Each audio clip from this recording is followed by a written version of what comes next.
En la próxima generación, más o menos, habrá un método para que el pueblo adore su servidumbre.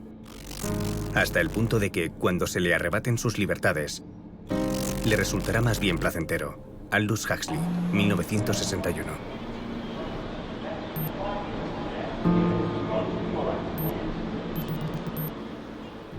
De vez en cuando aparece un nuevo producto que lo revoluciona todo. Cada vez que asistimos a una gran revolución en el control, el acceso y el uso de la información, se abre un periodo de inestabilidad política y social. Podríamos estar ante una epidemia. Podríamos enfrentarnos a un enorme reto social y sanitario. Los quinceañeros de hoy en día son como una generación de cobayas. Silicon Valley habrá invertido miles de millones de dólares en aprender lo que los psicólogos llevan haciendo buena parte del último siglo, entender los principios básicos de la modificación del comportamiento. Los programas de aprendizaje automático son increíblemente poderosos. Es un sistema de proporciones industriales que está desarrollando unas estrategias y unas técnicas ingeniosísimas para tenernos enganchados. La mayor revolución digital es la que se está produciendo en nuestras cabezas. Está cambiando nuestras expectativas y nuestra forma de relacionarnos. Cada vez se le exige más a la generación Z. Estamos viendo un auge del perfeccionismo.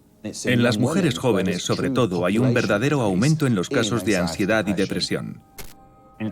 Tengo miedo por la generación de mis hijos, porque toda la información que haya sobre ellos, por definición, no va a ser privada. Es un fake, un timo, un fake, un timo, un fake, un timo, un fake. Es un sistema que incentiva la aplicación de la tecnología para lucrarse con la explotación de la gente. Si miras de cerca a la generación Z y dejas de tratarlos como si fueran un atajo de tullidos emocionales, adictos a las pantallas, te das cuenta de que están sumamente implicados en el mundo que los rodea. ¿Cómo no van a estarlo con el desastre de mundo que les hemos legado? Creo que tenemos un problema de los gordos. Viendo la evolución de la sociedad, al paso que vamos, el grado de inestabilidad que vamos a ver en los próximos 20 años será algo nunca visto desde la revolución industrial o la invención de la imprenta.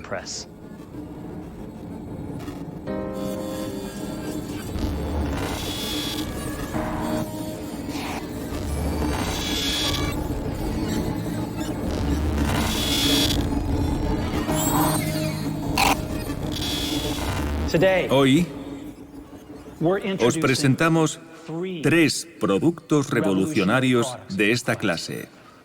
Un iPod, un teléfono móvil y una conexión a Internet. Y no son 3 dispositivos separados, es un único dispositivo. Y lo hemos llamado iPhone. Hoy, Apple va a reinventar el teléfono. You stare at your screens all day. When I was your age, I'd go out and play. We'd knock on a door, wouldn't text them before. We didn't need a plan to go out and explore. And I don't get the apps you have. You just send pictures of your face on Snapchat. You're obsessed with TikTok, WhatsApp, Vine, Gen Z is so annoying. All they do is whine. Los millennials y los generación Z no somos lo mismo. Lo peor de ser de la generación Z es cuando te confunden con un millennial. Si ni siquiera me gusta el aguacate. La definición de generación Z es toda persona nacida entre 1997 y 2012. Yo soy de 2003, tengo 16 años y formo parte de esa generación. Me pongo de los nervios cuando me llaman millennial porque no lo soy. No es solo la edad, tenemos mentalidades diferentes. Yo nací en 1997. Hay gente que dice que soy de la generación Z y otros que soy millennial. Yo prefiero pensar que soy de la generación Z, una generación que acepta a todo el mundo, y eso es lo que nos define. Creo que la gente no se da cuenta de lo poderosas que son las personas nacidas a partir de 1995. No le tienen miedo a nada. Por ejemplo, si estuviéramos en los Juegos del Hambre, los Z no tendríamos el menor reparo en quedar con los amigos para salir. En las protestas, cuando la policía tira gas lacrimógeno, los Z recogen las granadas y se las lanzan a ellos, o las devuelven a raquetazos.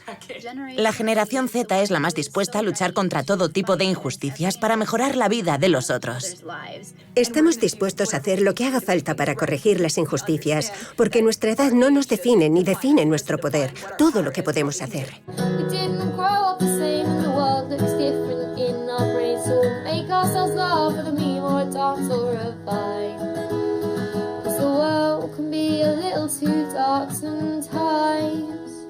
We can't change it, but we'd like to try. Until the world has a little more light.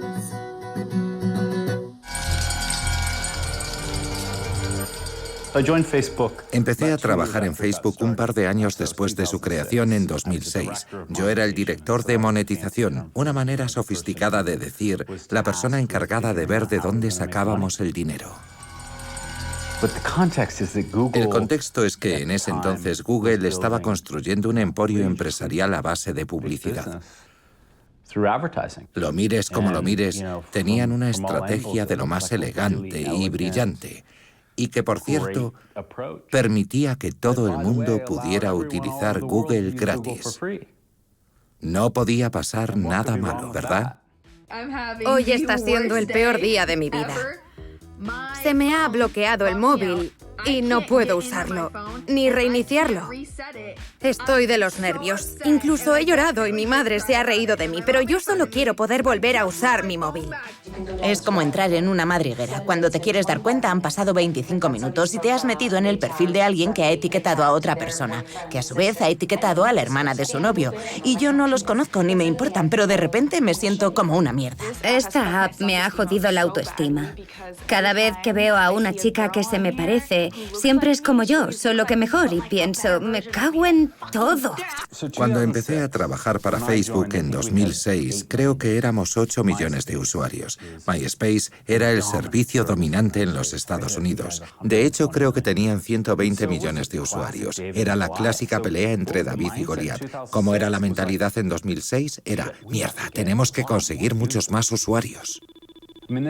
Todas las tecnológicas se enfrentan al mismo tipo de desafío. Lo que les permite lograr todas esas hazañas hercúleas es que se les da de miedo esa primera fase. Es como en la fábula de David y Goliat. Son compañías a las que se les da muy bien ir a la contra y correr riesgos extraordinarios. En algunos casos la apuesta les sale bien. Pero se les da fatal tomar conciencia del momento en el que ya no son David. Se han convertido en Goliat. Y de pronto tienen una responsabilidad completamente diferente hacia la sociedad. Sí, es cierto que quieren conectar a todo el mundo, pero lo hacen utilizando un modelo de negocio basado en comerciar con nuestra atención y construyéndonos un perfil para poder ofrecernos anuncios personalizados. Y eso es problemático, muy problemático. En el fondo, Facebook no deja de ser una empresa de comunicación. Si nos fijamos en otras empresas de comunicación de los 100 últimos años, son compañías que han ganado dinero a través de la publicidad y nunca han supuesto un problema tan corrosivo como el que vemos hoy. Con estas compañías más recientes que ofrecen un servicio y cuyo modelo de negocio se basa en la publicidad.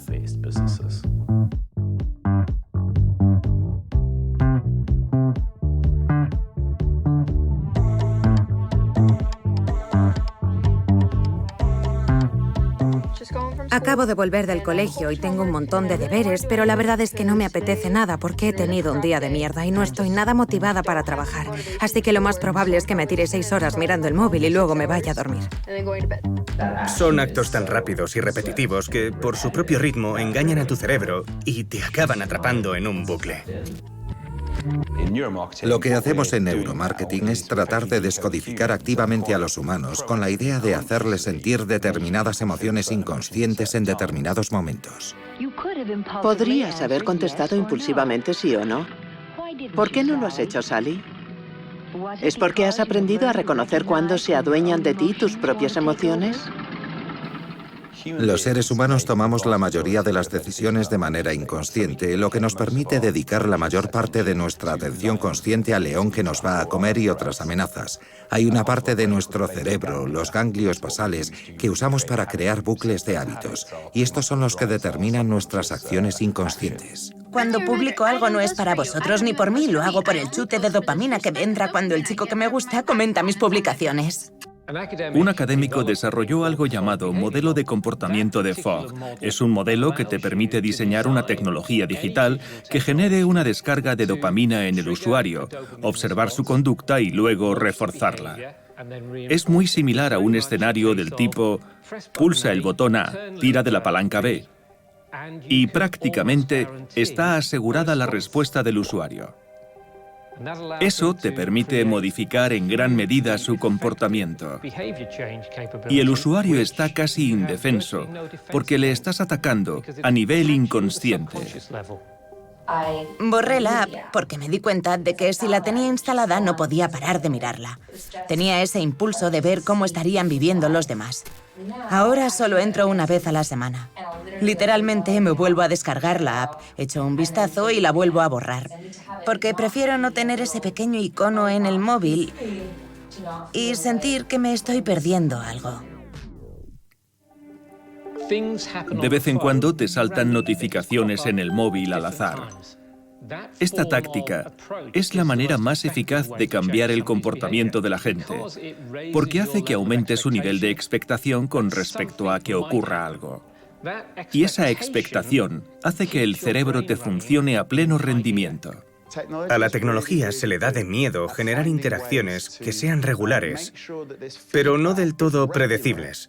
Si algo nos han enseñado los estudios sobre la adicción, es que no hay nada más adictivo que fallar por los pelos. En la ruleta, por ejemplo, si apuestas tu dinero a un número y cuando sueltan la bolita parece que se va a parar en tu número, pero al final se para justo en el de después, estás perdiendo exactamente igual que si hubiera salido cualquier otro número que no fuera el tuyo. Pero tienes la sensación de haber fallado por poquito y eso te da un hormigueo de ¡ay, por los pelos! Y hace que quieras volver a apostar inmediatamente. Pues bien, las compañías tecnológicas son expertas en crear esa sensación de por los pelos. Las tragaperras de los casinos llevan décadas utilizando estas mismas técnicas. La diferencia es que las tragaperras se encuentran en un edificio al que te tienes que desplazar, mientras que el teléfono lo tienes en la mano o en el bolsillo o en la mesita de noche las 24 horas del día.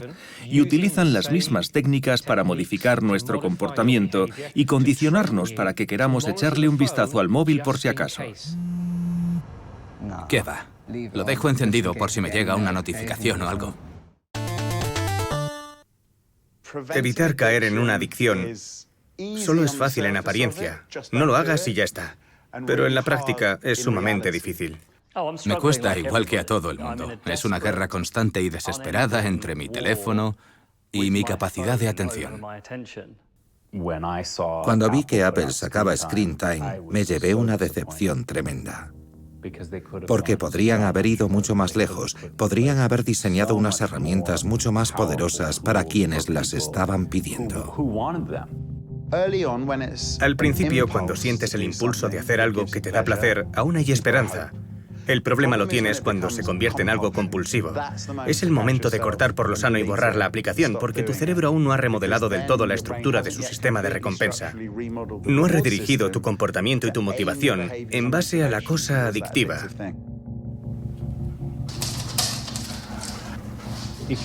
Se puede comparar con las dietas. Pongamos que como demasiado azúcar. El mejor método, con diferencia, es no tener azúcar en casa.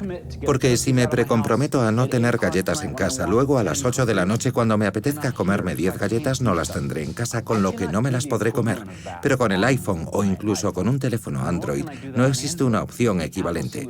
La solución de Apple es un poco, toma este rollo de celo, pónselo al paquete de tabaco e intenta no fumar, ¿vale?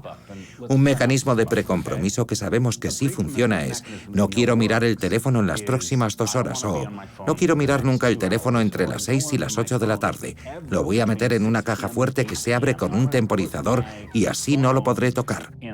Pues bien, Apple podría haber hecho algo parecido con un software, pero optaron por no hacerlo.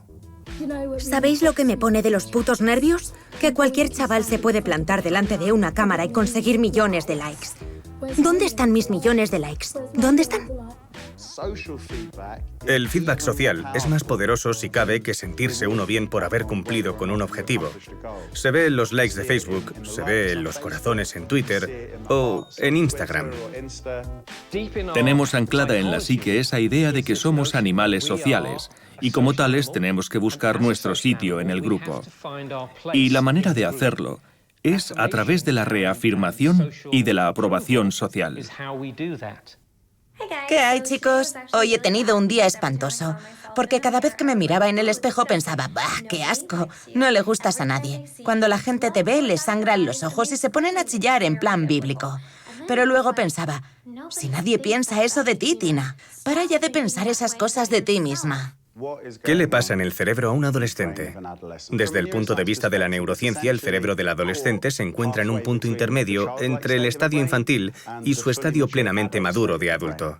Me gusta tener 19 años porque me permite comportarme como si tuviera 11 y 30 años a la vez. En el transcurso de la adolescencia, nuestro cerebro se ve sometido a dos tipos diferentes de cambios. Por una parte, la materia gris disminuye levemente porque nos deshacemos de la sinapsis, o sea, las conexiones entre neuronas que ya no necesitamos.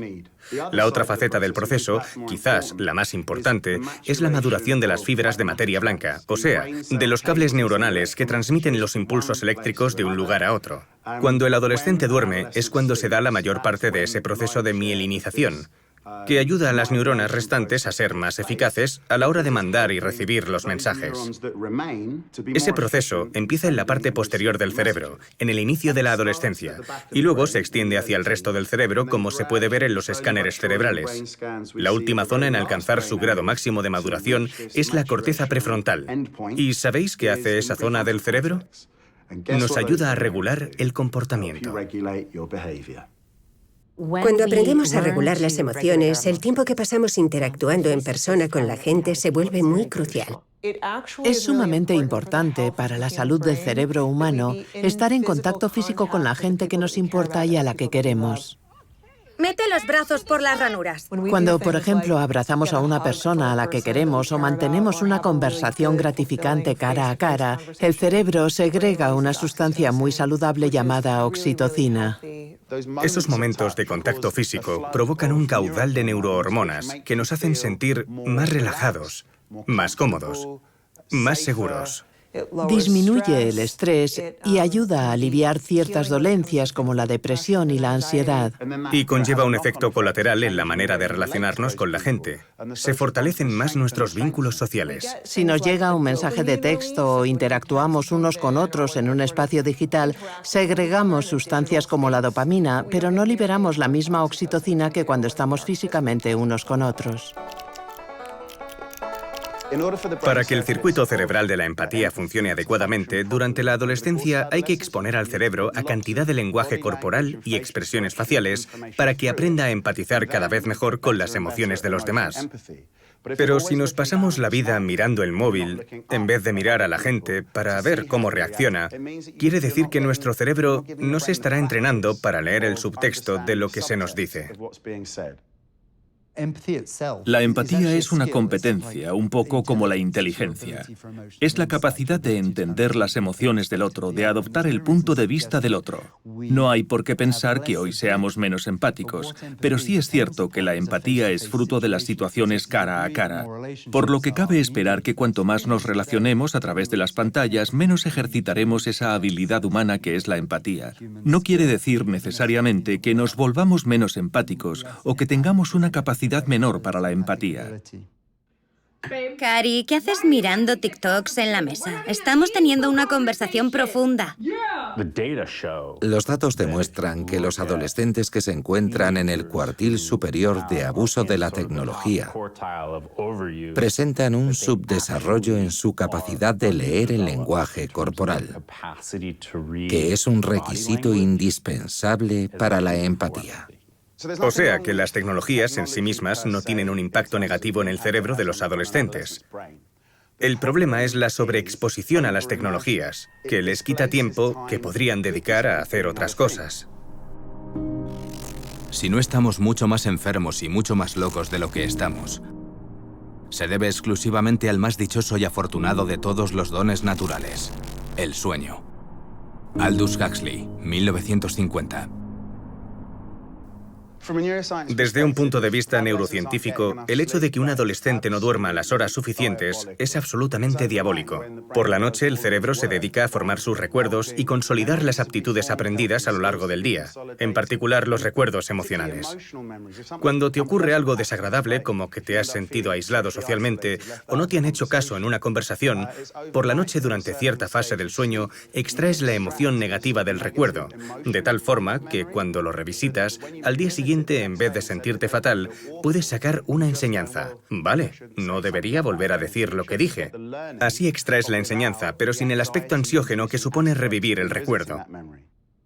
Tengo 4 compañeros de piso y antes de acostarse todos sacan el portátil o la tablet y se ponen un vídeo de YouTube para dormir.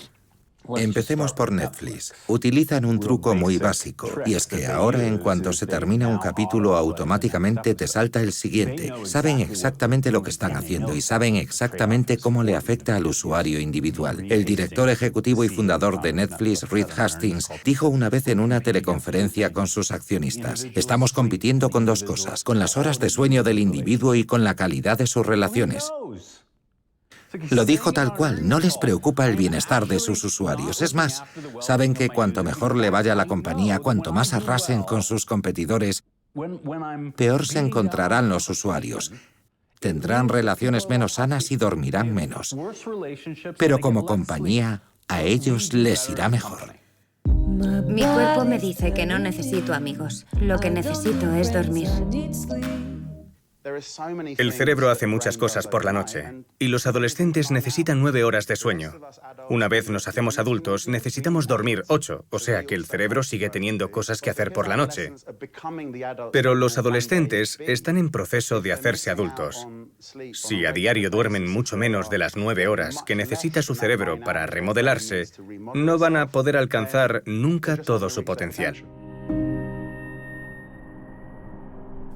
No supieron ver el infinito apetito de distracciones del hombre. Aldous Huxley, 1958.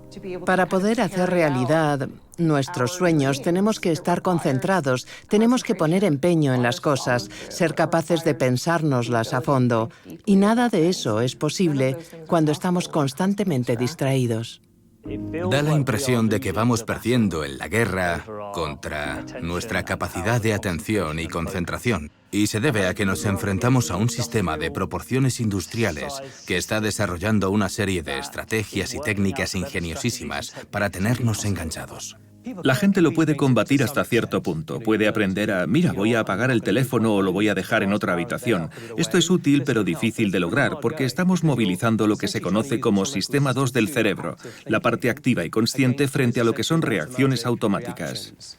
El cerebro se puede adaptar básicamente a cualquier cosa que hagamos de manera regular e intensiva, durante un periodo largo de tiempo. Es lo que se conoce como neuroplasticidad.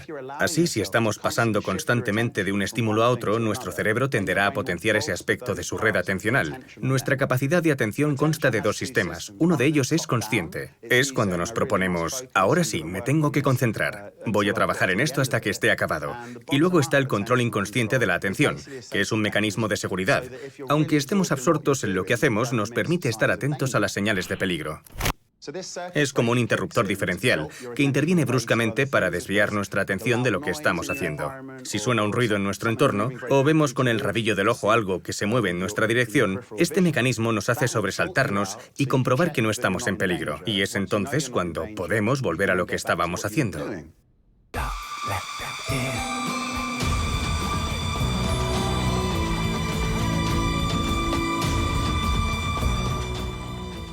Antes de tener acceso a estas tecnologías, teníamos un equilibrio mucho más sano entre los procesos atencionales consciente e inconsciente.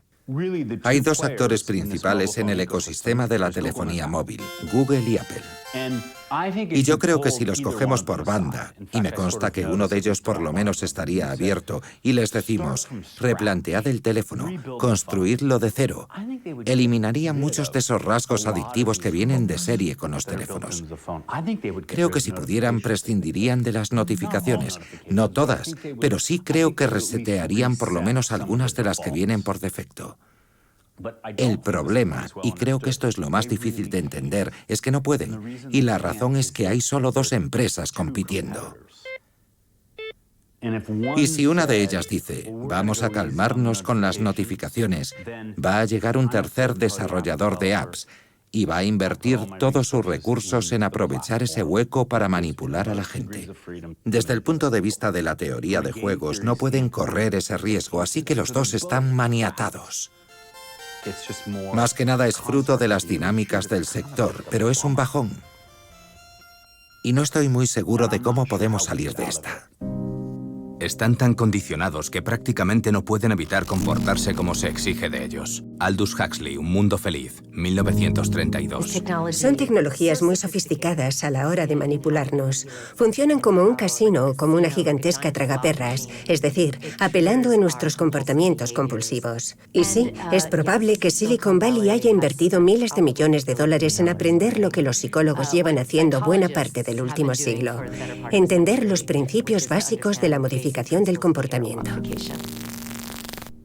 Estoy muy al tanto de las investigaciones de un antiguo colega que demostró que unos segundos antes de que una persona sea consciente de tomar una decisión, se observa en un área concreta de su cerebro un pequeño chisporroteo de actividad, y todo el mundo parece haber concluido de ahí que no existe el libre albedrío. Pero yo creo que es un sinsentido, porque ¿de dónde viene ese repunte inconsciente de actividad cerebral? Cada vez que decidimos a dónde vamos, o con quién pasamos el tiempo, o qué hacemos con nuestro tiempo, estamos influyendo en la estructura de nuestro cerebro y en sus capacidades. Así, cuando se manifiesta esa actividad inconsciente, a modo de preámbulo de la decisión que hayamos tomado, de algún modo se ha visto esculpida por todas las decisiones previas que hemos ido tomando a lo largo de nuestra vida. Cuando nacemos, nos dejamos llevar por una suerte de corriente o de tirón gravitacional que nos arrastra en la dirección en la que nos quiera arrastrar la vida. Y creo que si queremos ejercer nuestro libre albedrío, hemos de encontrar un lugar en nuestro fuero interno en el que revelarnos. No me contestaba, así que dejé de seguirle. Pero si ha visitado tu perfil 10 veces hoy. ¿Cómo? ¿Cómo lo sabes? Es mi nueva app, Easy Tracker.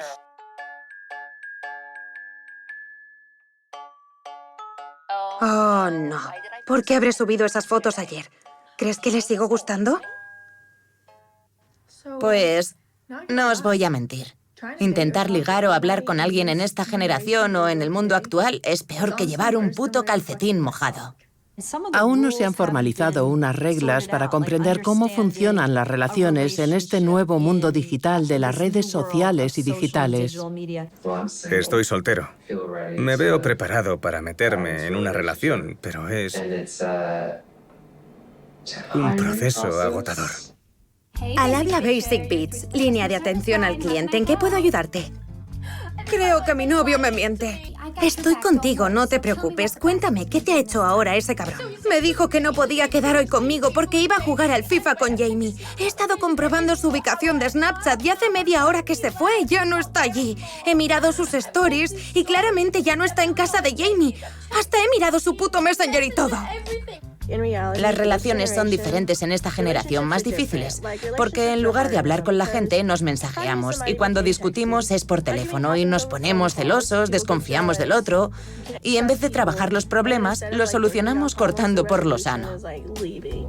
Cuando ves a una chica que te parece mona en Instagram, puedes entrarle por DM, o sea, mandarle un mensaje directo para intentar ligártela con una frase ingeniosa o lo que sea. Antes utilizaba Bumble, pero en Bumble es la chica la que tiene que mensajear al chico. Y en mi experiencia eso no pasaba nunca.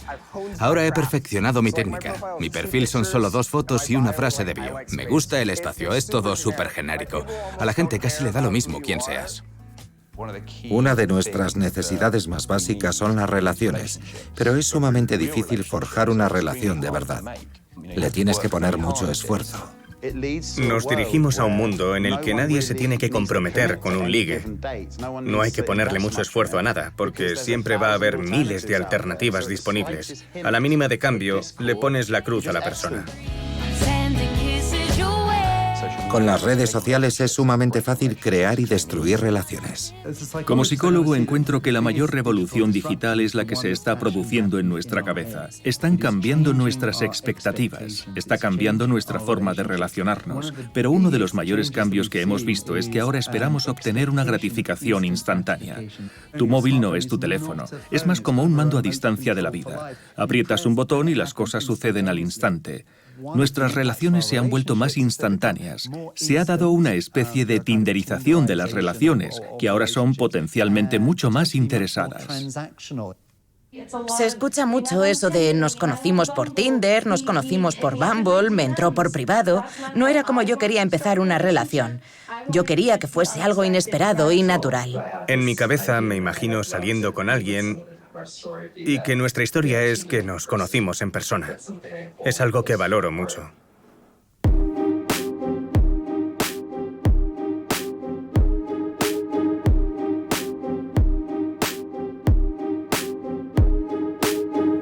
Hay una relación causal negativa entre las redes sociales y la propia imagen corporal. No tiene por qué ser así, porque podemos seguir a toda clase de personas diferentes, diversas y sin filtros. Pero a menos que hagamos eso, las redes sociales pueden tener un efecto negativo en nuestra imagen corporal. Y esa mala imagen del propio cuerpo es uno de los criterios diagnósticos en muchos problemas de salud mental. ¿Podemos volver a la época en la que los usuarios de esta app tenían un físico realista? Porque creo que las metas que buscamos hoy no son realistas y es un pelín tóxico.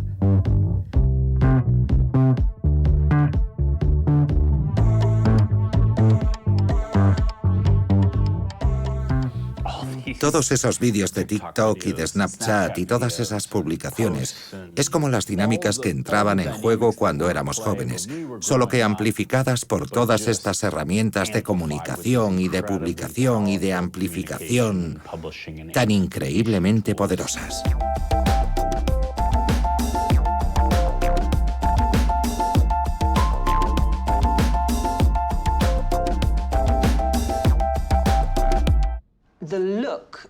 La imagen que transmiten los jóvenes con su maquillaje o su ropa está pensada para las redes sociales.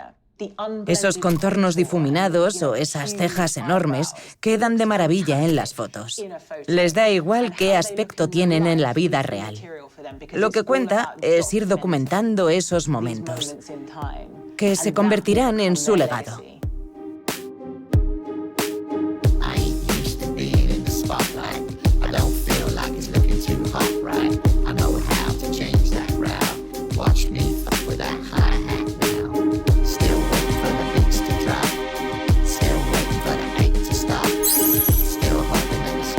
Acabo de compartir esta foto en Snapchat y no me parezco en nada. Soy una impostora. Hago zoom y encojo la nariz así. Y después la afino, la muevo un poco a un lado. Y fijaos en cómo estiro el ojo, haciéndolo lo más parecido posible al original. Básicamente no hago mucho más, pero sé que es muy diferente del original. O sea que sí, soy una impostora. Estás alterando tu imagen para sentirte mejor, o sea que estás construyendo una imagen falsa de ti. Y creo que es bastante peligroso enamorarte de una versión de ti que no eres tú. Me parece malsano. Que no os engañen esas fotos tan monas. Hace 2 años, por poco me muero por tener este físico. En los tratamientos para la adicción, dicen que si este eres tú y esta es la persona que le muestras al resto del mundo, cuanto mayor sea la distancia entre las dos personas, mayor será la probabilidad de desarrollar un problema de salud mental. Y si a eso encima le añades las redes sociales, esa distancia entre las dos personas se puede ampliar más si cabe. Incluso cuando un influencer pone en una publicación que está teniendo un mal día, no es un mal día de verdad. Es una percepción cuidadosamente elaborada de lo que puede entender una persona glamurosa por un mal día. can airbrush and edit and trim her until she looks like she's happy, but no. Me fascina Instagram como ejercicio de autopromoción. Se ha convertido en un trabajo más y es agotador, porque la jerga del marketing y la mercadotecnia se ha infiltrado en nuestra forma cotidiana de relacionarnos en las redes sociales y de comunicarnos unos con otros. Se ha extendido esta idea de contar tu propia historia y dotarte de una imagen interesante, porque eso es lo que se nos exige. Tienes que hacerte el interesante. Hay cosas que merecen ser compartidas en Instagram y otras que no. Y eso genera una presión enorme. Estamos enseñando a nuestros hijos a ser ultraconsumidores. Les enseñamos a autopromocionarse, a venderse a sí mismos como si fueran marcas y a consumir la información de los otros como si también fueran marcas.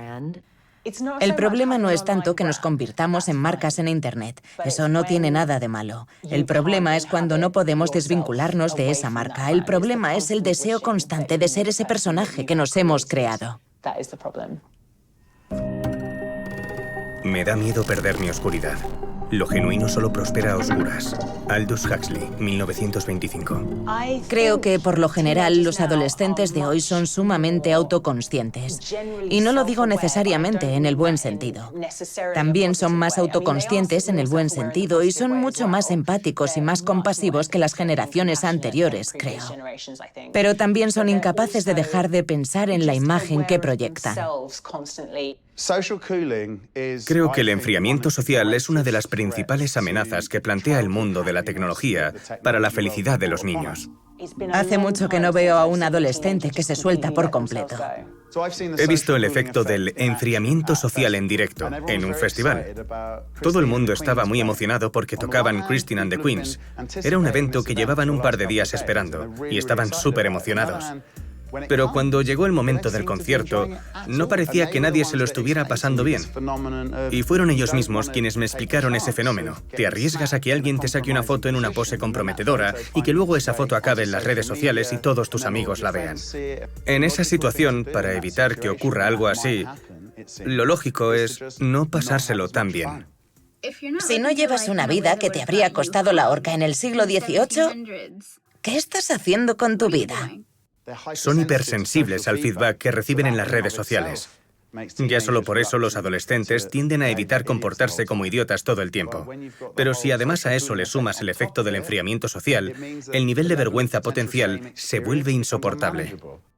Con Tracker Plus puedes averiguar quién ha mirado tu perfil a escondidas, quién ha mirado tus stories y quién te tiene bloqueado.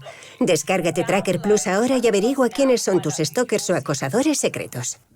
Una de las conclusiones de los estudios sobre la generación Z es que es una generación que parece menos proclive al riesgo. Esto podría ser un efecto de esa especie de vigilancia constante, del hecho de sentirse observados todo el tiempo. De ahí que estén pendientes de su comportamiento porque todo lo que hagan se puede volver público. No tenemos pruebas concluyentes, pero la psicología apunta a que esa podría ser una de las razones. Sé que mi móvil me tiene localizada vaya donde vaya. Mi Snapchat o la app de mapas. A veces la app me dice, estás a 23 minutos de casa si vas por aquí. Sé que conocen mi ubicación. No quiero que nadie conozca mi ubicación. Creo que hay una línea muy fina entre el acoso y la privacidad. Entre los millennials y la generación Z se observa una actitud muy diferente con respecto a la privacidad. Para muchos millennials, la posibilidad de compartir sus cosas supuso algo novedoso e ilusionante. Mientras que los Z tienen una presencia online mucho más conservadora. Han visto casos de gente que compartió algo y luego se arrepintió de hacerlo, y una vez se sube algo a Internet ya nunca se puede borrar del todo. Conocen ejemplos que les disuaden de cometer ese mismo error. Ali, espero que no estés compartiendo fotos en bikini en tu Instagram, porque cuando tengas 22 años y necesites trabajo, no lo vas a encontrar. La verdad es que me da un poco de mal rollo, aunque sé que a la hora de encontrar a personas desaparecidas y ese tipo de cosas es realmente útil. Pero a la vez están amasando un montón de información sobre todo el mundo y eso es un poco chungo. A mí personalmente, como alguien que no ha cometido nunca un crimen, no me hace gracia. Entiendo por qué lo hacen, pero no me gusta. Pueden acceder a nuestra información, pero solo lo van a hacer si es necesario. Por ejemplo, si se ha cometido un crimen. Las grandes redes sociales saben tanto sobre nosotros que pueden ejercer una influencia en nuestras vidas. Salió a la luz cuando estalló el caso Cambridge Analytica. Utilizaron una cantidad enorme de datos para crear perfiles psicométricos de los usuarios y es aterrador. Actualmente la democracia se ve amenazada por nuestra falta de comprensión de lo que es la privacidad y por la gente que manipula hábilmente esos datos. Estoy triste porque igual prohíben TikTok. Pues deberían, es una amenaza para la seguridad nacional. ¿Y eso? Es una herramienta de espionaje china, literalmente. ¿Y a mí qué? El Partido Comunista de China tiene tu información privada. Vale, pues como agencia de seguridad nacional, ¿qué van a hacer con esa información? Pues robarla y quedársela. Vale, o sea que ya la tienen. ¿Qué van a conseguir prohibiendo TikTok? Pues, ¿qué van a hacer? ¿Robar la información otra vez? Muchos no tienen ni idea de la cantidad de información que hay sobre ellos en Internet. Si fueran conscientes de lo que hay recopilado sobre ellos, se pondrían muy nerviosos.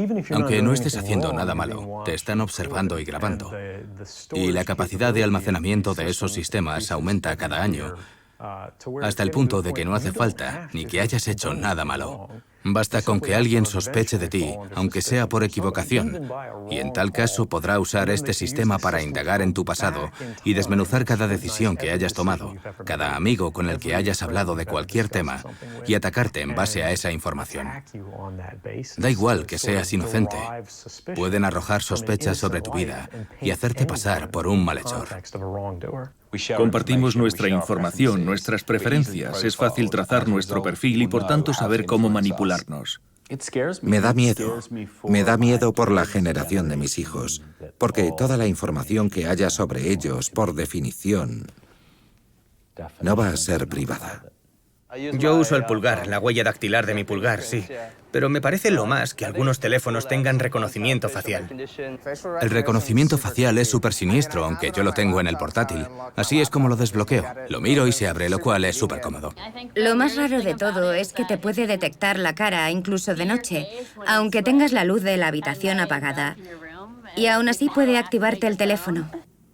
Se me hace un poco raro saber que mi móvil me está escuchando, pero la verdad es que tampoco tengo nada que esconder. He aceptado que la sociedad es así y que no parece que las cosas vayan a cambiar pronto. Es siniestro, pero es lo que hay.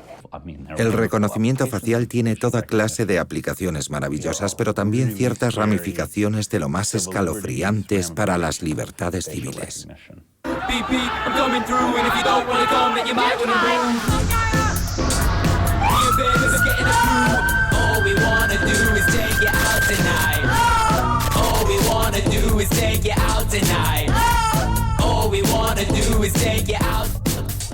Me han estado espiando, sí. Pero no tengo miedo, porque ahora mismo somos muchas personas luchando juntas contra el totalitarismo. A los 10 segundos de grabar este vídeo, un policía me lanzó una granada de gas lacrimógeno a los pies. Menos mal que llevaba mis gafas de seguridad. El reconocimiento facial es una tecnología que en apariencia se propone agilizar y hacer más eficiente nuestro día a día. Por ejemplo, nos permite desbloquear nuestro teléfono solo con una mirada. Pero también tiene ciertas implicaciones cívicas de lo más perturbadoras, porque pasa por arrebatarnos uno de los últimos vestigios de anonimato que nos quedaba, que es la capacidad de ir por el mundo sin que todo el mundo sepa al momento dónde estamos y quiénes somos. Si llevas el teléfono te pueden localizar. Puedes dejarlo en casa. En ese caso te vuelves tan anónimo como un flaneur de París del siglo XIX, a menos que se generalice el uso del reconocimiento facial en todas partes. El reconocimiento facial es algo que Silicon Valley y las tecnologías del mundo entero han estado intentando implantar por dos razones. En primer lugar, por la eficiencia, permite agilizar las cosas. Y luego está el argumento de los datos. Quieren averiguar toda la información que puedan sobre dónde está la gente en todo momento. Se podría acabar normalizando tanto que podríamos despertar en 10 años y darnos cuenta de que hay dispositivos de reconocimiento facial por todas partes, y no hay ni una parcela de nuestra vida en la que no se nos esté identificando. Uno de los campos en los que vemos que se está implantando el reconocimiento facial de una manera bastante agresiva son los timbres inteligentes. La promesa es que, bueno, es por seguridad, vamos a estar pendientes de toda actividad criminal potencial. Por una parte suena estupendo, nunca está de más un poco de seguridad extra, pero quizá no a costa de que todos nuestros datos acaben en manos de Amazon o de cualquiera de las grandes compañías que recaban nuestros datos. Estamos cediendo un poder desorbitado a unas corporaciones que solo buscan lucrarse. Cuando pienso en la presión a la que están sometidos, y en lo difícil que es lidiar con todo ese estrés, y en lo agotador que tiene que ser estar siempre conectados y tener que preocuparse constantemente de su alter ego virtual y de lo que puedan pensar de ellos, y en la imposibilidad de escapar de las tecnologías digitales, no los envidio en absoluto. Y a menudo pienso en los errores que cometí de adolescente y en cómo todo habría sido muchísimo peor si alguien los hubiera grabado y hubieran existido las redes sociales. Es todo mucho más difícil, y eso sin ni siquiera tener en cuenta ¿cómo será todo cuando se hagan adultos? ¿Cómo será la economía? ¿Y cómo será la política? O sea que, por una parte, tengo cierta fe en los chavales. Creo que se dan cuenta de estas cosas y son sensatos. Pero no los envidio porque creo que su vida es mucho más difícil de lo que creemos los adultos. Si le preguntas a una amiga qué tal y te dice bien, solo un poco cansada, quiere decir que no le ha pasado nada malo últimamente, pero aún así está deprimida. Cada generación ha creído siempre que le iba peor que a la anterior en cuanto a salud mental. Es muy tentador pensar que en realidad estamos en las mismas, y por lo general así es. Si nos fijamos en los datos disponibles, vemos que no ha habido ningún cambio en las tasas de trastornos mentales graves: esquizofrenia, autismo, trastorno obsesivo-compulsivo, depresión severa, trastorno bipolar. Se mantienen estables desde hace unos 70 años. Pero es cierto que de vez en cuando las cosas cambian, y por primera vez hemos visto en los últimos 5 a 8 años un aumento de los casos de ansiedad y depresión, pero no en todas partes y en toda la población, sino entre las jóvenes de entre 16 y 24 años, que sí han experimentado un aumento de entre el 18 y el 24% de casos de ansiedad y depresión. No parece mucho, pero en términos demográficos es bastante significativo y claramente se trata de un fenómeno nuevo. Es la sexta naranja que me como hoy bajo la ducha con la esperanza de sentir algo. Lo que sea. Le voy a exprimir hasta la última gota de serotonina a esta naranja, hasta que mi vida deje de caerse a pedazos. No, yo nunca he dicho que me quiera morir. Solo digo que no me entusiasma estar viva.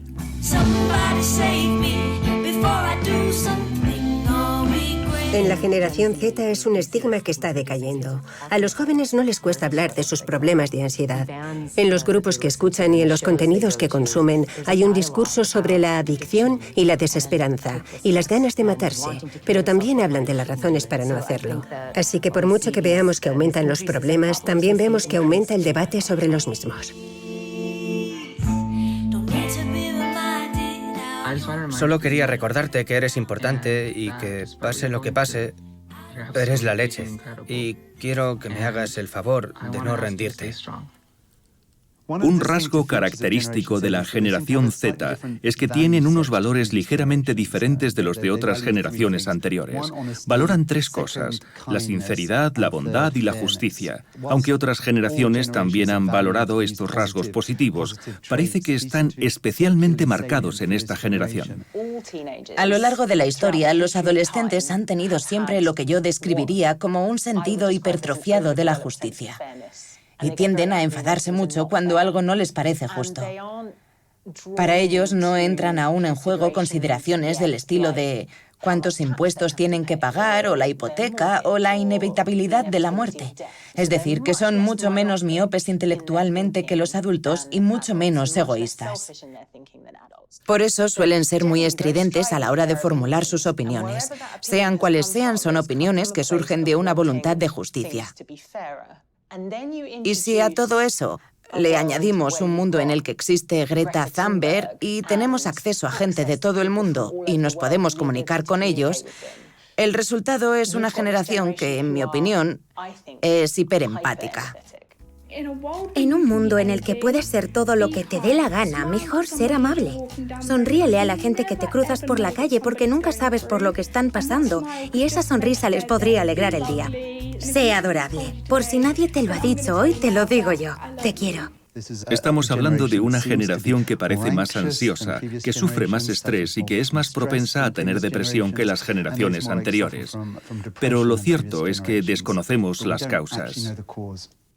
No sabes de verdad lo que es la ansiedad hasta que te obsesionas con cómo vas a decir presente cuando el profesor pase lista.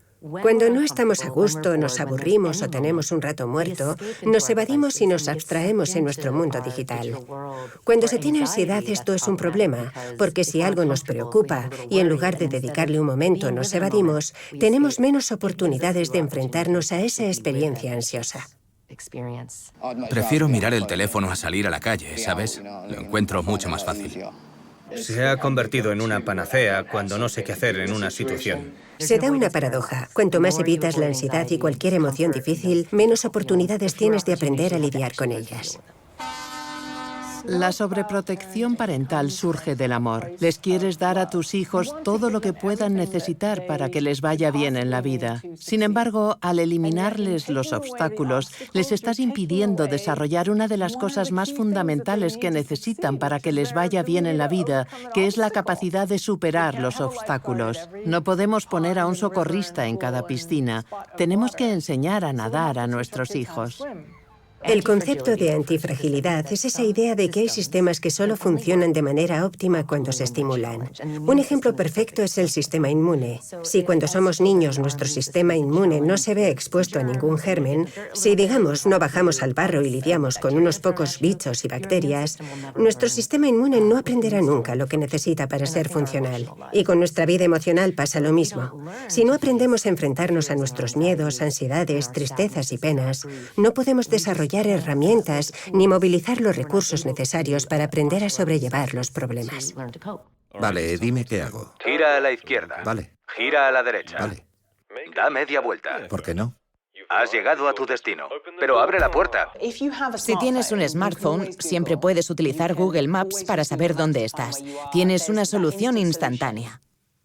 Creo que me gusta saber que siempre puedo ponerme en contacto con alguien si lo necesito.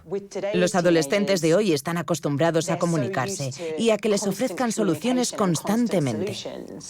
Saben que sus padres, sus abuelos o quien sea que se ocupe de ellos siempre estarán al otro lado de esa correa digital. Cuando era niña, en los 70 y los 80, mis padres podían pasarse horas sin saber dónde estaba. Nos bastaba con quedar a una hora. No me vigilaban todo el tiempo. Las correas digitales pueden generar una incertidumbre alrededor del grado de independencia que debe tener un adolescente o un joven adulto y poner en peligro su capacidad para desarrollar carácter, resiliencia y espíritu aventurero.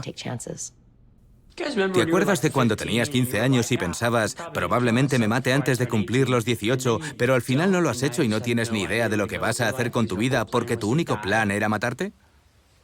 Dale a like si te ha pasado. Si tuviera 15 años hoy estaría muerto de miedo. Creo que tendría pensamientos suicidas. Ya me costó vivir los 15 años en su momento, en un mundo en el que no existían todos los condicionantes actuales. Hoy lo estaría pasando muchísimo peor. Yo también he pasado por allí. Dime algo que no sepa, Cari. ¿Dónde he dejado el helado?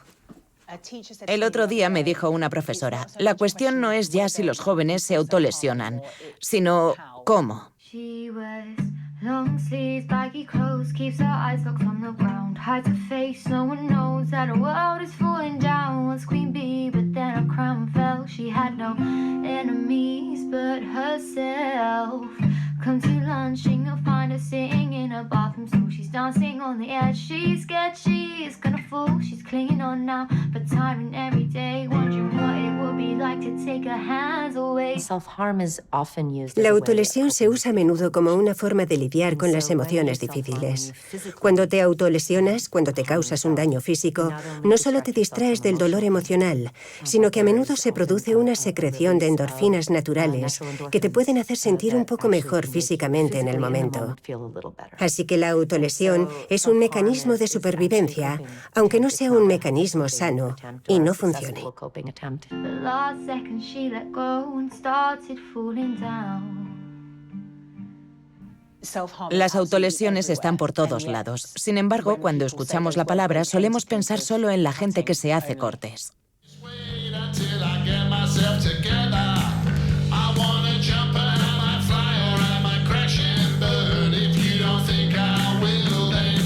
Mírame. La autolesión se ha convertido en un fenómeno social. Cuando yo era joven y algún crío se autolesionaba, nadie hablaba de ello. Era algo que se hacía a solas. Pero ahora hay grupos de autolesiones en los que los críos se ponen de acuerdo y firman pactos de autolesión en redes para vivir esa experiencia juntos. Así que creo que las redes sociales son un amplificador de muchas cosas y creo que podría ser uno de los factores del aumento aparente de la autolesión entre los jóvenes de hoy en día. Está claro que hay un elemento de contagio en la autolesión. De hecho, se ven auténticas epidemias, en particular en los internados. Cuantas más autolesiones deliberadas se ven, como cortes o comportamientos suicidas, más tienden a percibirse como normales y más pueden llegar a verse como una solución potencial para un problema pendiente de resolver. El simple hecho de familiarizarse con la idea de autolesión puede ser un factor en el aumento de casos. Lo vemos con los trastornos alimentarios. Hay una importante comunidad pro anorexia en las redes sociales, con imágenes de jóvenes con trastornos alimentarios, trucos para que no te descubran.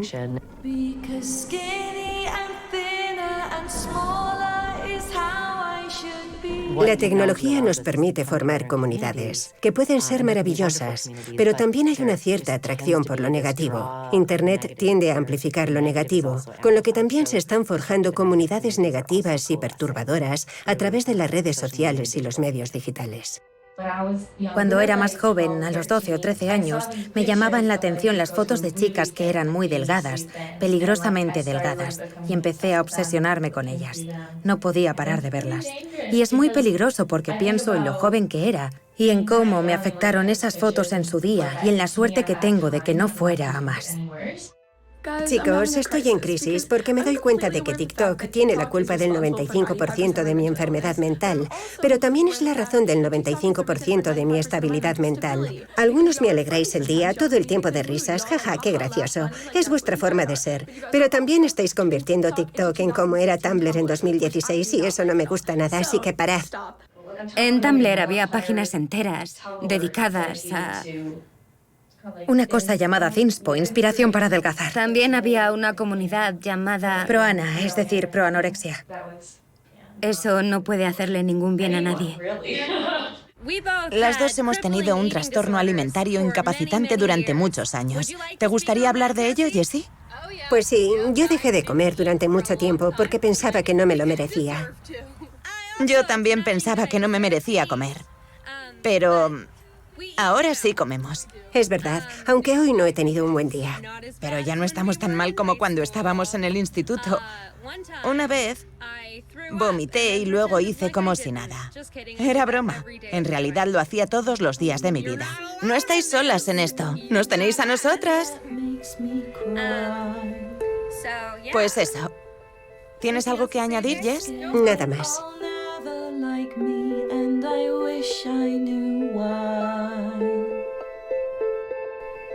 I tell people I'm skipping for fitness, but we all know why. But I'm skipping my breakfast and lunch, so that's barely a lie.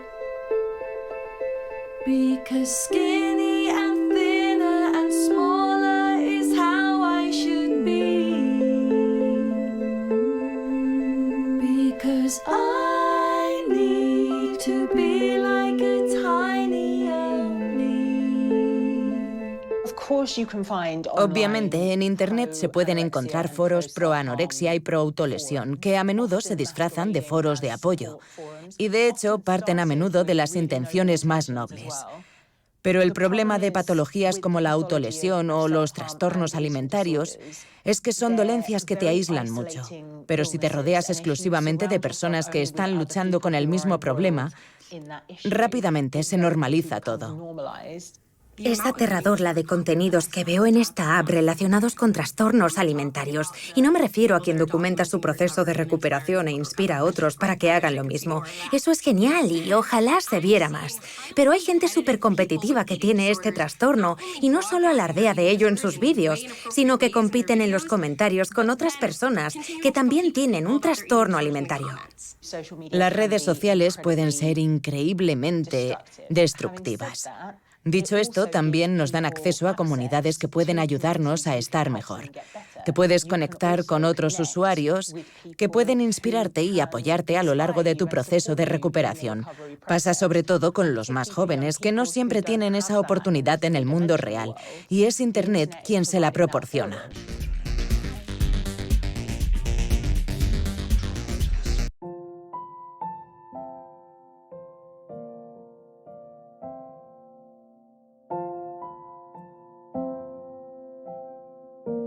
Hay unos datos recientes publicados por el Centro Estadounidense de Control y Prevención de Enfermedades que indican las tasas de suicidio a partir de 2007, que por cierto fue el año en el que salió el iPhone, el smartphone, hasta 2017.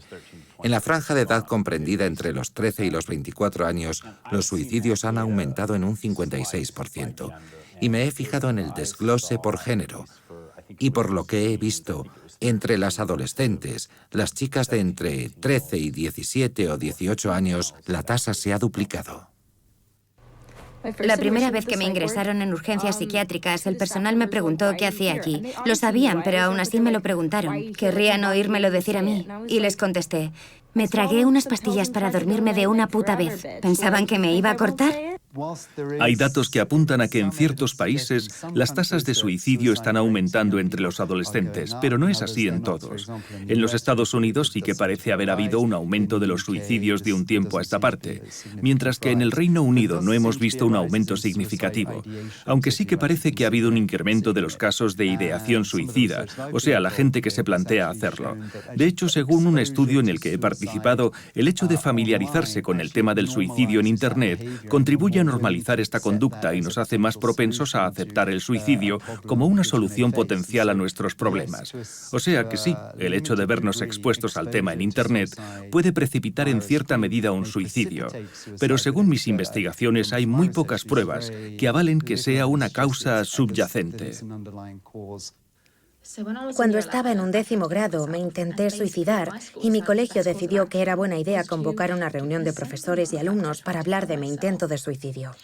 Pronto me empezaron a llegar mensajes privados de alumnos de 8º y 9º grado en plan, estoy súper deprimido, ¿qué crees que debería hacer? ¿Tú cómo has lidiado con eso? Y yo les contestaba, está claro que no hiciste ni puto caso en la reunión porque entonces sabrías que mi forma de lidiar con la depresión no fue precisamente la meditación.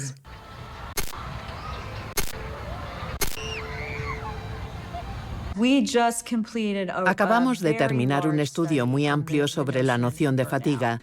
En una escala del 1 al 10, el miembro medio de la generación Z está en un 6. En el caso de los millennials, los vemos quejarse más de la fatiga emocional, mientras que en la generación Z tiene más que ver con la presión por estar siempre compartiendo cosas, por rendir siempre más. La fatiga es el resultado de esa necesidad de estar siempre conectados. Nuestro cuerpo y nuestro cerebro no están diseñados para funcionar siempre a pleno rendimiento. Están diseñados para correr un rato y luego descansar un rato. Viven como en una cinta de correr, siempre pendientes de lo siguiente que salga. No querría tener 15 años hoy por nada del mundo, con toda esa presión a la que están sometidos los jóvenes. Aparte de los problemas de imagen corporal, otro de los ámbitos de la salud mental en los que se ve una relación causal inequívoca es el auge del perfeccionismo. Hay un estudio sumamente interesante de la Universidad de Bath que demuestra que el perfeccionismo está desatado entre los jóvenes. Y esto se debe a que han nacido en una sociedad capitalista despiadada, que les dice que tienen que consumir y rendir lo más posible para tener un valor. Y esto genera un círculo vicioso de presión. La gente tiende a echarle la culpa a los padres y a los profesores, pero en realidad muchas veces es algo que se impone en los propios adolescentes. Tienen que dar la impresión de estar todo el tiempo a tope, y eso debe de ser agotador.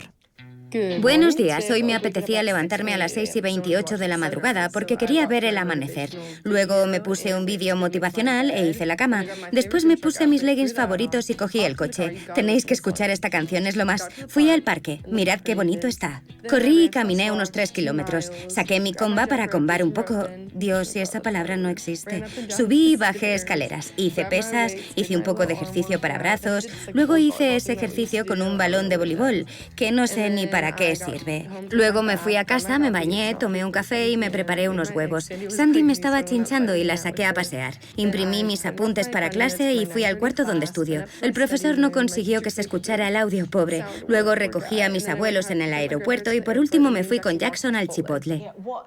Lo que me encantaría poder compartir con los quinceañeros de hoy son esos días que pasaba yo a los 15 años sin hacer nada. Solo pensando en mis cosas. Hoy mi psicóloga me ha dicho, Lindsay, eres una perfeccionista. Y fue en plan, venga ya, no me jodas. Entonces me dijo, no le pones empeño a nada porque te da miedo que las cosas te salgan mal. Hay algo aterrador en esta cultura del éxito en los Estados Unidos. Yo ya la notaba cuando era pequeño. No hacía falta ni que mis padres me presionaran abiertamente. Yo notaba una presión enorme para tener éxito y ser un ganador. En esas condiciones es muy fácil que la mejor persona del mundo acabe pensando, tengo que ganar como sea y luego ya me preocuparé de ser buena persona. Creo que es una trampa muy común en la que nos hace caer esta cultura del éxito. Mi mayor miedo probablemente sea el fracaso y la presión que noto por parte de mi familia, mis amigos, las redes, supongo, y hasta de mi propio interior. A veces siento que tengo un montón de emociones reprimidas. Buena parte del estrés al que está sometida la generación Z tiene que ver con esa pulsión, esa aspiración al éxito. Sacar las notas perfectas, conseguir la beca perfecta. En uno de los estudios que hemos hecho, creo recordar que cerca de 9 de cada 10 jóvenes decía que lo importante era progresar siempre o progresar continuamente en la vida. Te ves metido en una especie de ciclo de tener que hacerlo todo siempre mejor. Hay un estudio clásico que se llevó a cabo con atletas olímpicos estadounidenses y se les hizo la siguiente pregunta, hipotéticamente, te garantizamos que vas a ganar la medalla de oro, pero tienes que tomar esteroides y te morirás en 5 años, garantizado. ¿Aceptarías el trato? Pues bien, el 60% de los encuestados dijo que lo haría. A eso es a lo que me refiero. Estamos tan centrados en el éxito, tan obsesionados con ganar, que ni siquiera nos importa estar vivos dentro de 5 años. Y creo que es una buena metáfora de las tecnológicas y de cómo afectan a la vida de la gente. El peor enemigo de la vida, la libertad y la decencia más básica es la anarquía total. Su segundo peor enemigo es la eficiencia total. Aldous Huxley, Un mundo feliz, 1932.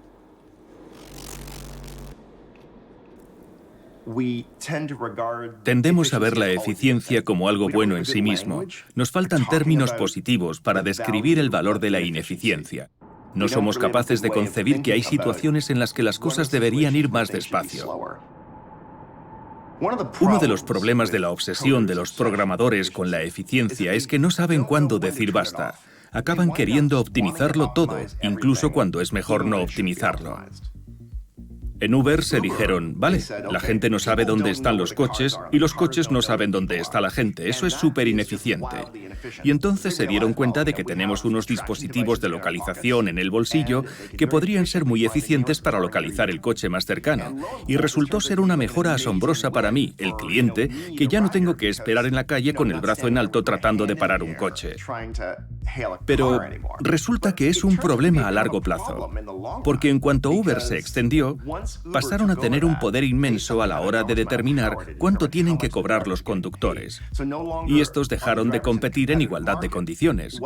Es más, Uber ha hecho que sea tan fácil ser conductor que el número de coches se ha disparado en las ciudades. Para los conductores la situación no podría ser peor. Hay mucha más competencia y los ingresos son mucho más bajos. Se ha convertido en una especie de trabajo precario a media jornada. Mientras tenga casa y trabajo, un buen trabajo que me dé para pagar la casa, es todo lo que busco. Airbnb concibe el mundo como una sucesión de espacios desaprovechados. Pero la consecuencia es que años más tarde, los caseros se dieron cuenta de que podían ganar más dinero alquilando sus pisos los fines de semana que alquilándoselo a una familia. Inevitablemente, en todas las grandes ciudades congestionadas en las que se ha implantado Airbnb, hemos visto cómo los caseros sacaban del mercado los pisos que estaban en alquiler permanente. En ciudades en las que ya era difícil encontrar una vivienda asequible. Una vez hablé con uno de esos jóvenes emprendedores y me dijo: «Ostras, Clive, me acabo de dar cuenta de que la siguiente gran plataforma son las aceras. Es la típica idea de Silicon Valley. Forrarse con las aceras, que son un bien público, pagado con nuestros impuestos». Una vez creas el marketing y monopolizas el nicho, has ganado. Es una dinámica en la que el ganador se lo lleva todo. Y eso crea una escalada demencial en la competencia. Los fondos de capital riesgo buscan invertir en negocios que pasen de 0 a 100 kilómetros por hora y a 1000 en un año. Es difícil tomar decisiones sobre el efecto que puede tener una compañía en el mundo cuando tienes que moverte tan deprisa. Creo que el factor velocidad de la revolución digital es un gran problema. ¿Queréis velocidad? Pues os voy a enseñar lo que es la velocidad. De repente, las tecnologías digitales se han vuelto casi incontrolables. Atraviesan con mucha facilidad las fronteras, se hace extremadamente difícil censurarlas y los gobiernos han dejado de tener pleno control de la situación. Ya lo hemos visto con la comparecencia de Mark Zuckerberg. Quedó meridianamente claro que nuestro gobierno llevaba décadas de retraso. Como símbolo es triste. Las leyes, que están diseñadas para un mundo analógico, son mucho más difíciles de aplicar en un mundo digital, porque las propias tecnologías crecen a toda prisa. Todo cambia a una velocidad pasmosa. No se respetan las fronteras nacionales ni las demás cosas necesarias para que funcione el Estado de Derecho. Si todo avanzara más despacio, los Estados Unidos tendrían tiempo para reaccionar. Pero no funciona así. Y cuando nos queremos dar cuenta, el daño ya está hecho. Han tenido que pasar 10 años, por ejemplo, para que observásemos el aumento de las tasas de suicidio. Los hechos no dejan de existir porque los ignoremos. Aldous Huxley, 1927. Creo que todavía no hemos asumido la idea de que vivimos en la era de la posverdad, aunque es la dirección por la que nos estamos encaminando poco a poco. El presidente Trump ha ayudado a acelerar este proceso. No se puede infravalorar el efecto que ha tenido Trump en el debate político estadounidense y más generalmente en la cultura estadounidense. Creo que su legado más dañino ha consistido en socavar la noción de que hay una diferencia entre los hechos y la ficción. Si me preocupa que se descubra la verdad, es una pregunta estúpida. No es la verdad, es una versión particular de la verdad. No tuvo una conversación. No es por nada, pero la verdad es la verdad. No, no es la verdad no es la verdad. El mundo ha visto cómo la posverdad podía ponerse al servicio de muchas causas. Y no estoy seguro de que a todo el mundo le compense volver a la verdad. Eso Trump no lo ha dicho nunca. ¿Cuándo coño lo dijo? Enséñamelo. Mira aquí, lo dijo durante una rueda de prensa. Vale, igual sí que lo dijo, pero no es lo que quería decir. ¿Y por qué dijo algo que no quería decir? No entiendo. Vale, igual sí es lo que quiso decir, pero tú no lo has entendido. Y aunque entendieras lo que quería decir, tampoco es para tanto. Internet parece un entorno casi idóneo para las teorías de la conspiración. Siempre ha habido informaciones engañosas, pero ahora se generan y se diseminan desde las redes sociales, por lo que están mucho más presentes. En Sandy Hook se produjo un tiroteo en un instituto. Existe una teoría de la conspiración según la cual aquello nunca ocurrió y todos eran actores. No había muerto ningún niño, era todo un montaje. El interés de la teoría era fomentar la paranoia en la gente que temía que le arrebataran sus armas.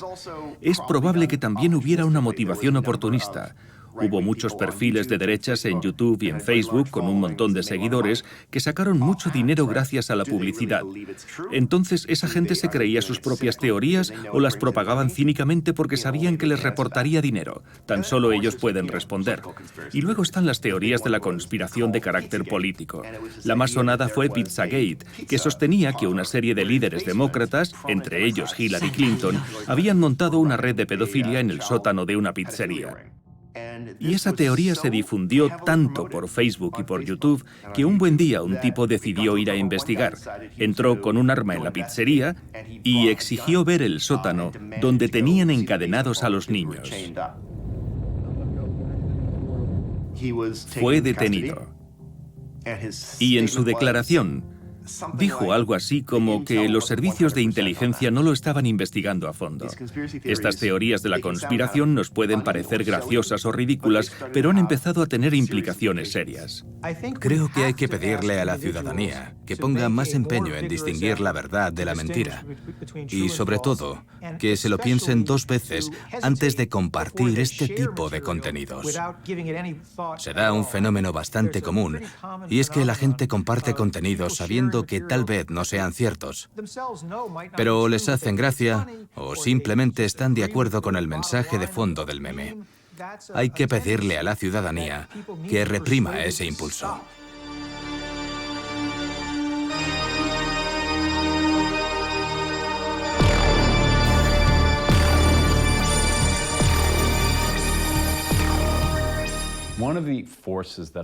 Creo que una de las fuerzas que ha fomentado esta era de la posverdad es esa mentalidad del éxito, de ganar a toda costa, que hace que cierta gente se olvide de la moralidad y la ética. Así que creo que con la generación Z, tal vez estemos a tiempo de enseñarles los riesgos de olvidarnos temporalmente de la ética y de la moralidad para servir a nuestros intereses personales o a nuestros dogmas. Venga, tío. ¿Crees que a base de esperanza es como se acaba con el fascismo? Actualmente no hay casi ninguna red social que no utilice algoritmos de recomendaciones para intentar sugerirte cosas que creen que vas a querer mirar. El modelo de negocio de todas estas compañías se basa en la publicidad. Y por eso les interesa que te pases todo el día sentado mirando actualizaciones o viendo vídeos de YouTube todo el día, y que cuando se acabe un vídeo pinches en el siguiente. ¿Y cómo hacen para engancharte? Pues intentando enseñarte cosas que saben que te van a llamar la atención y van a tenerte enganchado. Es como cuando te ofrecen cacahuetes, que siempre quieres otro más y otro más. Y con este incentivo en mente, diseñan algoritmos para detectar patrones de, como dicen, engagement o compromiso. ¿Qué es lo que hace que la gente haga clic compulsivamente, que no pueda despegar la mirada de la pantalla? ¿Cómo? Teniendo en cuenta cómo es la psicología humana, vale cualquier cosa que te provoque un cabreo monumental, o que te haga reír a carcajadas, o que te escandalice. Cada vez que entrenas tu algoritmo para conseguir que la gente no pueda despegar la mirada de la pantalla, tiendes inevitablemente a favorecer las emociones más extremas. Si le dices al algoritmo, oye, haz que la gente mire un vídeo tras otro, tras otro, tras otro, puede ocurrir que un usuario empiece buscando vídeos de mujeres guapas y rápidamente, al hilo de las recomendaciones, termine viendo vídeos de niños jugando en bañador. Es aterrador. Porque quiere decir que han detectado una tendencia original en un usuario dado, que ha mirado muchos vídeos y empezó así buscando mujeres guapas, pero terminó mirando contenidos pedófilos. Y la idea es que ahora, cada vez que un usuario entre para ver un vídeo, hay que lograr que siga ese mismo itinerario, porque de esta manera acabará viendo 10 veces más vídeos. En un principio, el algoritmo detecta una tendencia real, aunque existe un cierto sesgo, porque no deja de ser un caso extremo. Pero es la tendencia que va a potenciar el motor de recomendaciones para maximizar el tiempo que dedican los usuarios a la plataforma. Y con las cuestiones políticas pasa lo mismo. Empezamos con un tema aparentemente inofensivo, por ejemplo, con un debate sobre la discriminación positiva. Y en base a los vídeos recomendados, que por cierto creo que representan algo así como un 70% del tiempo que pasamos en YouTube, rápidamente el usuario acabará consumiendo contenidos racistas y discursos de odio. No me extraña que en Estados Unidos los negros tengan de media un cociente intelectual más bajo que los blancos. Porque así la gente invierte más tiempo. En YouTube hemos visto un montón de canales nazis que han empezado a recibir montones de visitas porque el motor de recomendaciones ha descubierto que es un tipo de contenido infalible para atraer usuarios. No penséis que porque me visto así no voy a hostiaros como una punky. Si eres un fascista o un racista o un homófobo o en general eres un gilipollas, no voy a dudar en hostiarte aunque en vez de botas de patear culos lleve vestidos de flores. Tenemos buenas razones instintivas para ser xenófobos. Desde siempre el ser humano ha evitado ciertas cosas que pueden hacerle enfermar, como las pilas de heces, la carne podrida. Fíate de tus instintos. La xenofobia te puede salvar la vida. Gracias por ver este vídeo. Suscríbete a nuestro canal de YouTube.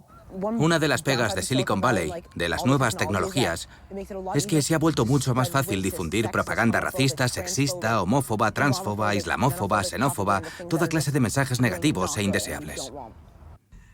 Hola a todos, hoy tengo que volver a denunciar un caso de homofobia porque es una mierda que no se puede tolerar.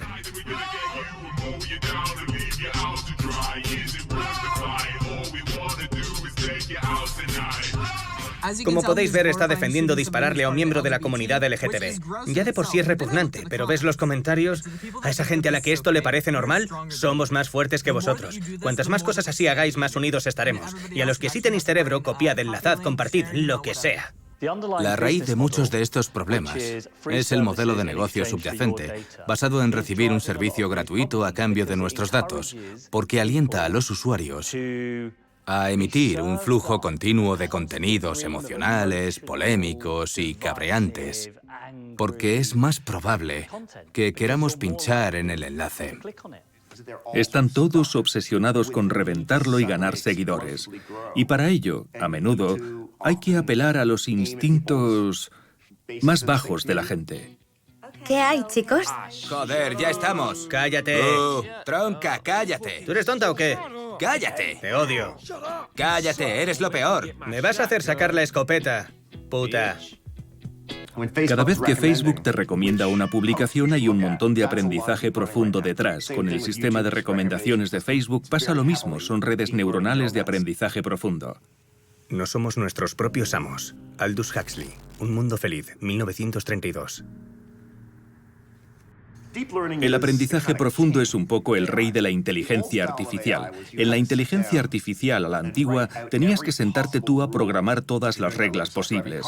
Si creas un coche automático tienes que pensar en todas las reglas posibles. Si estás a tal distancia, gira allí. Si ves una señal de stop, frena. Y es una tarea difícil porque puede haber millones de reglas posibles. Las redes neuronales de aprendizaje profundo funcionan de otra manera. En vez de escribir todas las reglas, dejas que el propio ordenador las descubra por su cuenta entrenándolo. Pongamos que quieres que el ordenador aprenda a reconocer a los gatos. Le enseñas una foto de un gato, le pides que adivine si es un gato o no, y luego le enseñas otros 10 millones de gatos y cada vez le vas diciendo si ha acertado o se ha equivocado. Tras analizar millones de gatos, empieza a acertar el 99% de las veces. Si me preguntas cómo lo hace, soy incapaz de decírtelo exactamente. Es un poco como una caja negra. Sé que es capaz de reconocer a un gato, pero ni siquiera yo, que lo he entrenado, sé lo que está pasando ahí dentro. Es lo maravilloso y a la vez lo increíblemente aterrador de la inteligencia artificial, que es capaz de hacer lo que le pides que haga, pero no de explicarte por qué ni cómo.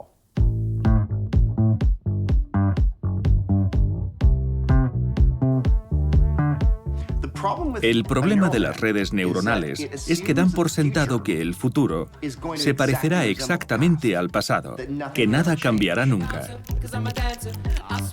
Y cuando lo piensas filosóficamente, resulta sumamente perturbador. En realidad, equivale a endosarnos nuestras malas decisiones del pasado.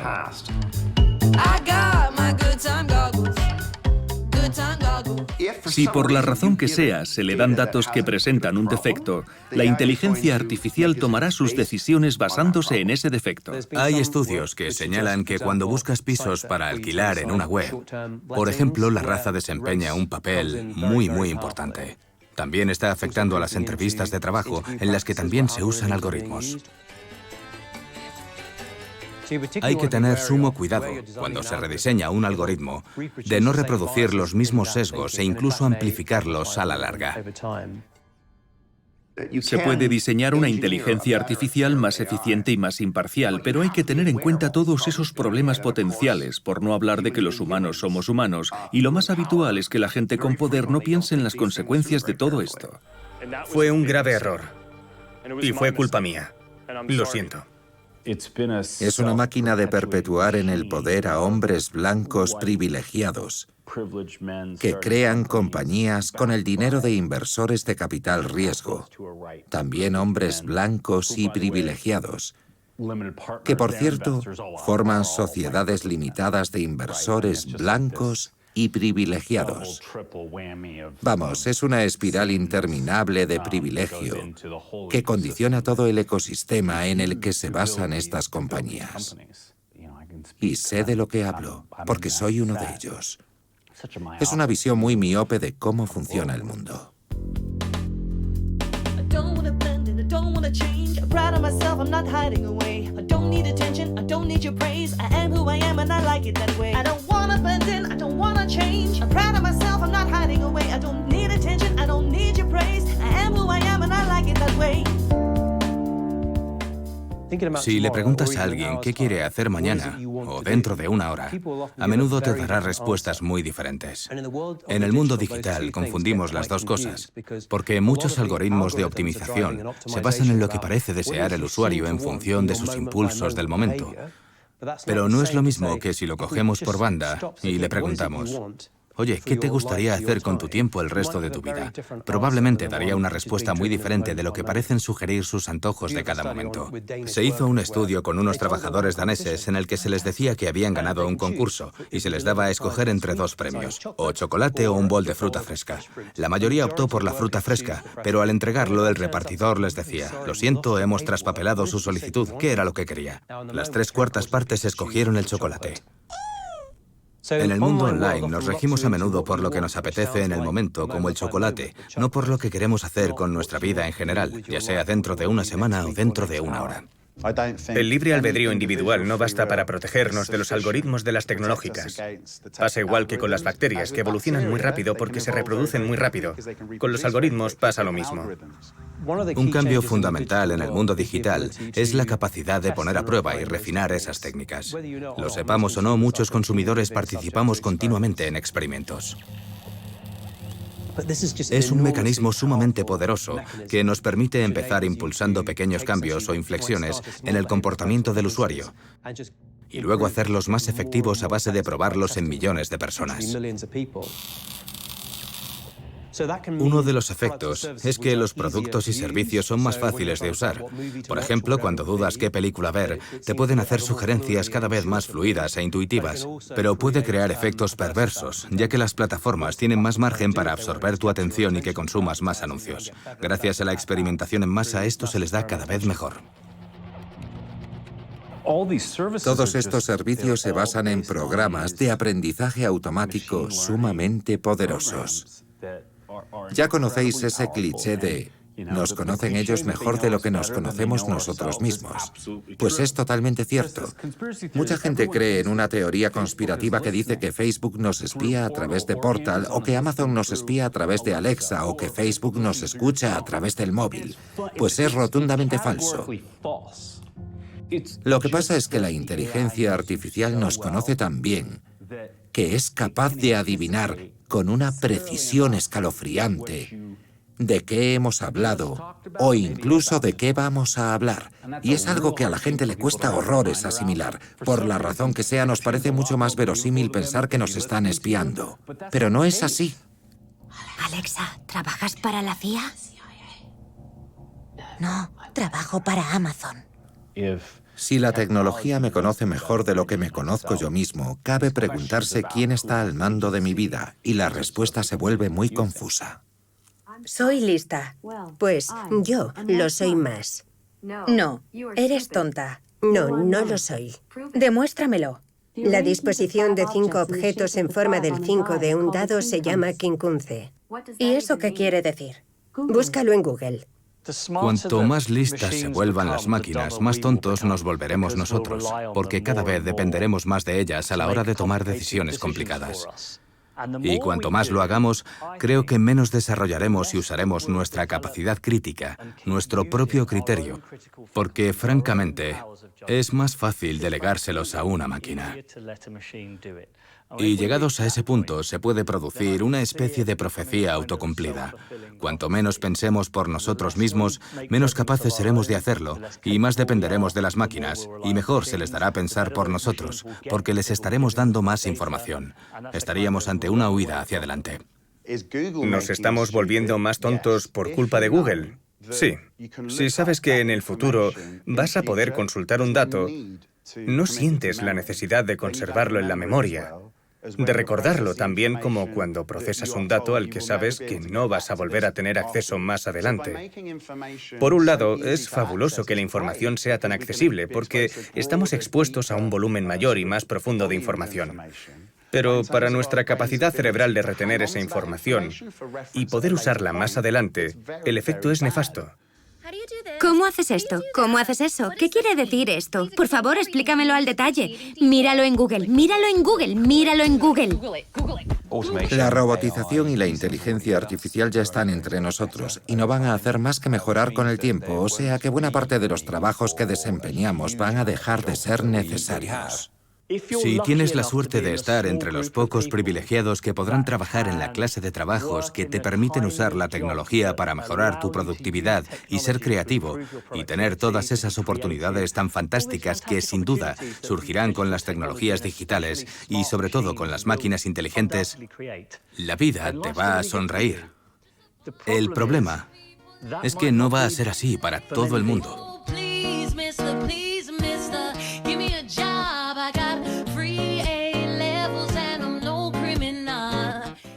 Es una estupidez decir, pues vamos a enseñarles programación a los chavales. Porque de aquí a 15 años también se automatizará la programación y será una profesión que ya no estará disponible para tanta gente. Ayer me llegó un mail de rechazo. Lo normal es que te pongas triste, pero la última vez que pedí trabajo a la misma empresa ni siquiera me mandaron un mail de rechazo. Así que parece ser que estoy progresando. Hay gente que se imagina un futuro utópico en el que habrá máquinas inteligentes con capacidades asombrosas que harán por nosotros las tareas más embrutecedoras y seremos libres de dedicarnos a escribir poesía y pescar y nadar o lo que nos apetezca, algo que, en mi opinión, es otro tipo de distopía. Es posible que el capitalismo esté en horas bajas en el sentido de que necesitamos algo nuevo, una evolución, porque ahora mismo el sistema capitalista consiste exclusivamente en incentivar la aplicación de la tecnología para explotar a la gente por dinero.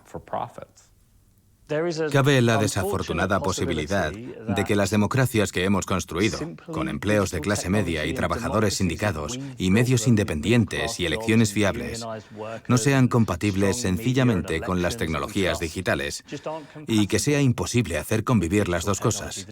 Y en ese caso, no sé qué va a pasar. ¿Cómo me imagino la distopía? Igual es una respuesta conservadora, pero se me ocurre que una guerra civil.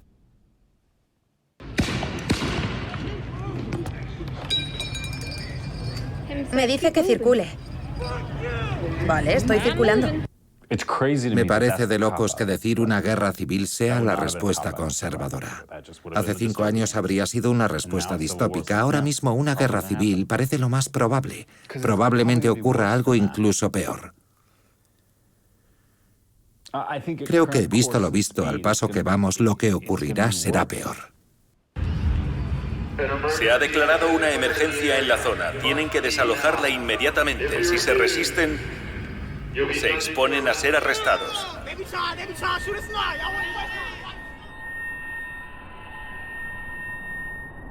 ¿Y si nuestro mundo fuera el infierno de otro planeta? Aldous Huxley, 1916. Dentro de 20 años, espero tener hijos. Y varios perros. Ingresos estables. La verdad es que no sé si podré tener hijos. Con la que está cayendo, la idea de criar a un ser humano en este mundo me da un poco de miedo. Silicon Valley tiene demasiado poder para que una sola persona pueda plantarle cara.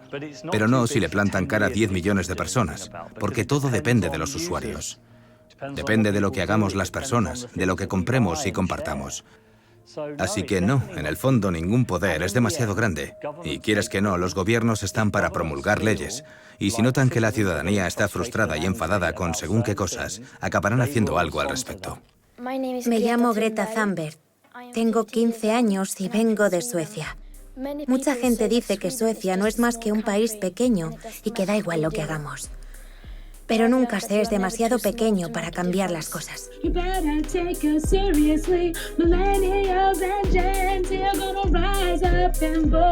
Los millennials inventaron las redes sociales, pero quienes las hemos convertido en un arma somos la generación Z. Nuestra civilización se está sacrificando en aras de que un número muy reducido de personas siga ganando sumas ingentes de dinero.